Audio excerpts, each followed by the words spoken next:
Hello, this is from workbook 4 for discussion board 5. This is in dealing with the vocabulary cards that we had to create after we had read up through chapter 13 of the Edward Tulane novel.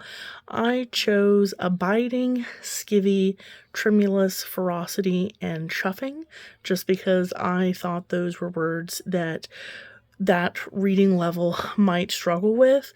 And I actually myself thought the wrong word when I thought skivvy. I had only heard skivvy as in skivvies, like underwear.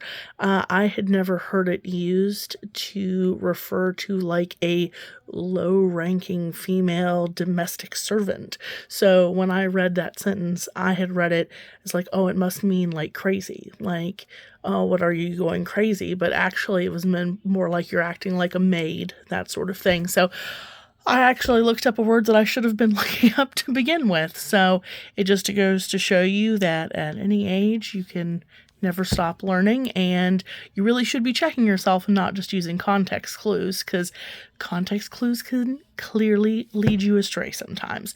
So I thought this was an interesting activity. I would definitely use it for my classroom. I thought it would be easier if I tried to do it just completely on the computer, because I figured we would have to show it, and my handwriting is awful. However, I ended up just making an absolute disaster of it even on the computer. So I did not make the boxes big enough.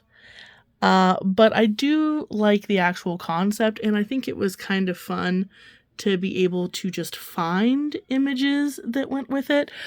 When I do this in my classroom, I would probably have those like essentially printed out on like a worksheet and cut them out and just have them stacked and ready to go for the students to use. And I would tell them just to draw a simple image as opposed to trying to find an image.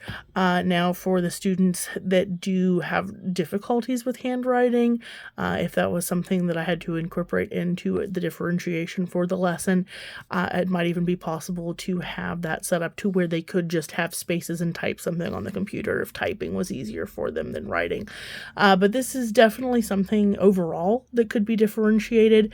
This is something that you could have specific vocabulary words already found and put onto worksheets for students that needed more assistance and that were struggling, and you could have the gifted students be expected to fill out more things, like make sure you're putting in a minimum of at least 3 synonyms, or there's definitely ways to either add to this or help to simplify. So there's a lot of wiggle room to make this work across an entire classroom. And it really does make you pay more attention to what you're reading as well as work on vocabulary. So this is something that's, I think, helping not only to extend a student's vocabulary, but also helping with reading comprehension as well, and thinking about how words affect that sentence, both in a way of like, okay, well, why wouldn't you just use the simpler word? What did adding this specific word add to that sentence? Did it change how you feel about the sentence? It makes you think more about what you've read overall. So definitely a strategy that I would use in my future classroom.